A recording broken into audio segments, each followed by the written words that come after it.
everything true is meant to be public, and not every struggle is meant to be public. You can be real honest and powerful, but not expose everything. Just kidding. So many of us feel pressure to be raw online, right? But vulnerability without boundaries can be draining, leave you exposed, and put a complete halt to your progress emotionally and in your business. Too raw will chase people away. And there is a middle ground. I have 4 main points here, and they are that we share from scars, not open wounds. We ask ourselves what the story is for. We protect what is still tender, and we let wisdom decide the depth. So, number 1, share from scars, not open wounds. Processing pain is different than processing publicly. And I don't believe it actually helps you. There are times for it, because I remember when Ray Higdon shared one of his super emotional revelations, which was a little different than sharing. He was sharing raw, but it was from a place of revelation and a place of, you've had those mind-blowing moments of all of a sudden you see something differently and you actually feel like an overflow to share. And it's because sometimes it does come from a wound in the past, but it already has scars on it. It's tough and it's healed. And I'm not going to say completely healed, because sometimes we revisit those wounds over and over again throughout our whole lives. So don't use it as an excuse to just not ever share it. And there are things in your life that you will never share publicly, and you shouldn't. But I guess that would bring us right to the next question that I said was my second main point. Ask what the story is for. Why are you sharing it? Is it just to bring attention to yourself, or feel sorry for me, or you want comments and engagement without any kind of... Here's my favorite question. This will help. If you're the person in the audience, seeing the video, seeing the post, reading the email, reading the blog, what's in it for me? So how does it serve me? Does it just connect with me? That's good too. Or is it there to just validate yourself, right? So try to look at it from the perspective of the people that you're talking to. How does it serve them, or how does it connect with them? Because sometimes we do share things just to have common ground so that other people see themselves in us and in our story. So my point number 3, protecting what is still tender. And sometimes it might be something that you're working on between you and God, and it still needs to be private. So some things are still meant to be private. If you don't know, ask him. Seriously, this is a relationship.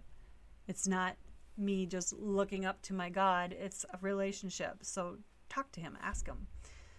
That's one of the things I forget all the time, because I was never brought up thinking that you could just ask him questions. But you absolutely can. And holding some things private is not dishonesty. You don't have to share everything that pops into your mind. I know that being raw, and I'm going to put quotations around authentic, because a lot of people will use that. I'm just being authentic. I'm just being real. But yet it's about them, and it's not about the people they're supposed to be serving. And that's a hard mind shift, to flip it over and look from the audience's perspective, or your clients and your customers and your prospects' perspective.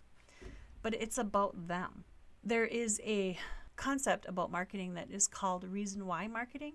What's it? You're always asking, what's the reason why I'm posting this? What's the reason why I'm offering this?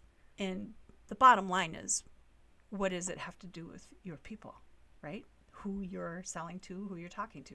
And then going on to point number 4, which was let wisdom decide the depth. Not every audience has earned full access to you. Think about that.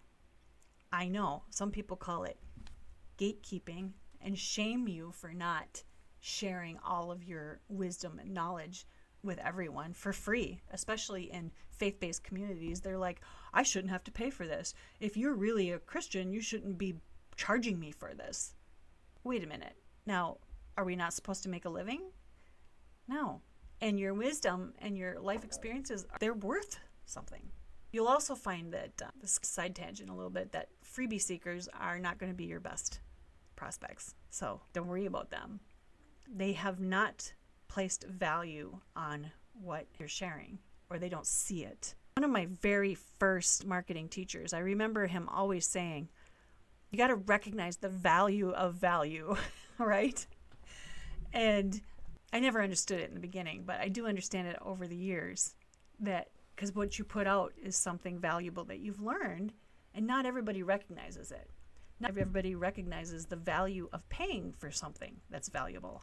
It's interesting, isn't it? And not every platform deserves your pain, which is the same concept.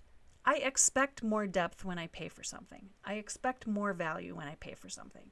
And the surface level stuff that you get for free, that's all fine and good. And it's all helpful, and it all should be helpful. But you should also realize that paying somebody is a way of thanking them for their service, thanking them for their time, thanking them for their value and their experience that they're sharing with you that shortcuts all the struggles.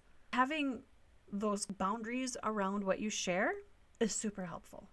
So you can tell the truth without giving away your whole interior world. You can share your struggles after you've overcome them, because then you have an answer for your people, right? So I'm curious, do you have other things that help you when a story is for sharing? I'll give you mine. It's when I think that one of you will be helped by me sharing that story. Sometimes it's an old version of me that struggled, and now I know the answer. And I'll tell you what, the marketing community I belong to now, there's a lot of people in there who share their struggles and their answers, and it's very authentic, it's very real, and a lot of it is wisdom-based, and wisdom is what we all seek, right? Check it out in the description. I'll see you next time.